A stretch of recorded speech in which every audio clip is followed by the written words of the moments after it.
This is the new American media. All right, we're back with Blake the Eccentric Walley here on Agree to Disagree here on the TNAM Radio Network. I'm your host, Brian Engelman. Blake kind of talked about this story. Our commander-in-chief, the number one thing, you're the military commander of the Army. President Barack Obama, he apparently took out Osama Bin Laden single-handedly, it seemed like, superhero kind of style. It's the most audacious plan in 500 years, Brian. Wait, now, where did that quote come from? That was Jay Carney or Joe no? Biden. Biden, No, I'm Joe sorry. Biden. Okay.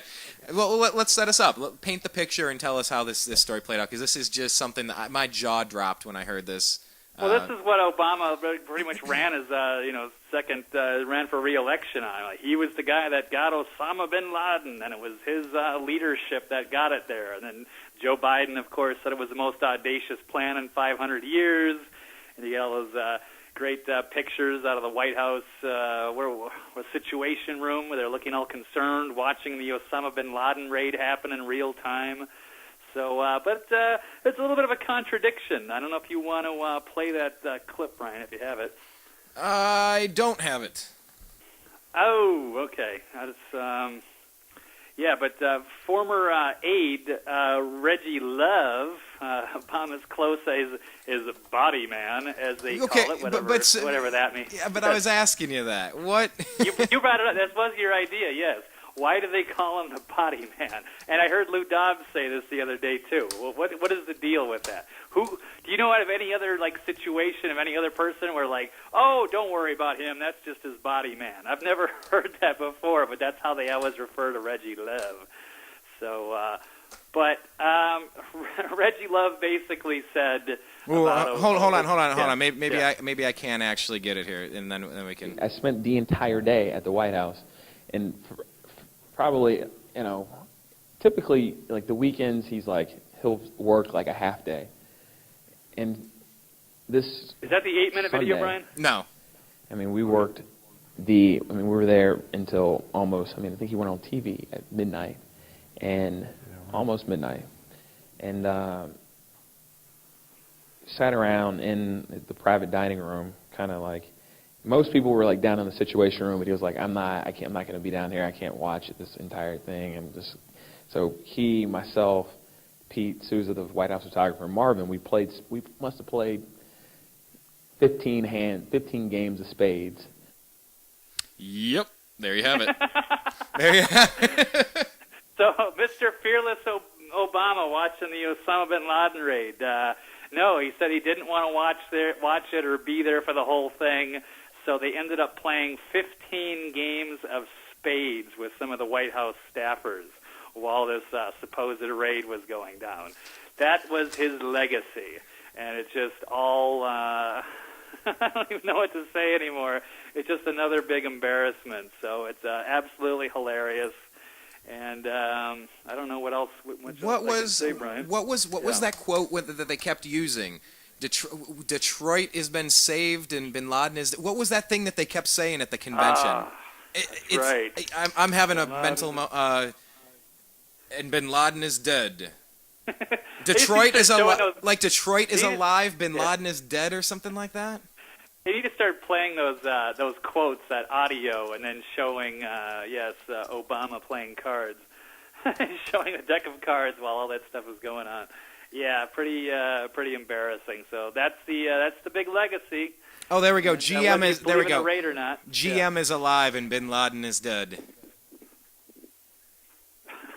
Yeah, we are better off. Bin Laden is dead and General Motors is alive. Well, thank you, Mr. President. Actually, that was Biden at the DNC. Bin Laden is dead. General Motors is alive. Ah! Yeah, go Detroit. Thank you, Game of Spades, dear leader.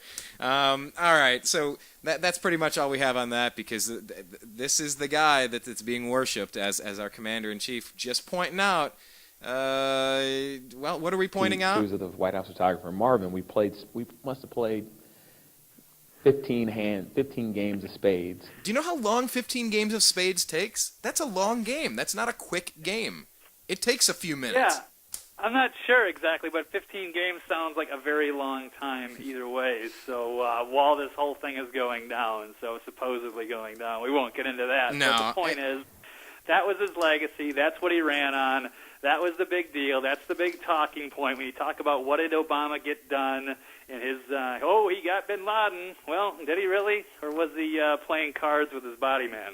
Body Brian, man. I know I have to run here. I do apologize. No, it's golden. We were able to put in just about everything we needed. I'm going to do one Ashton Kutcher clip because I think it's great. Maybe you could check it out after the fact. Blake, tell everybody, just give them a real quick once-over of why you do what you do, where they can find you, why people should go find you on your various avenues and what you're putting out there so you can leave them with something to go check you down if they enjoy these segments.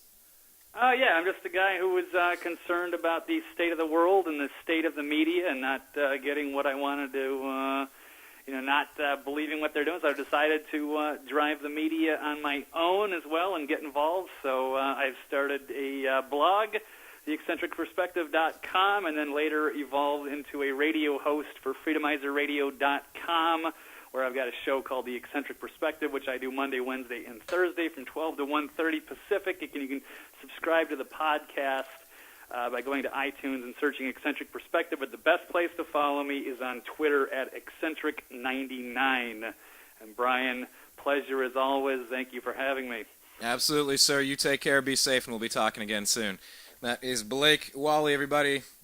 Yeah, he does some really great research. He finds great stories. He's really... He's a master researcher.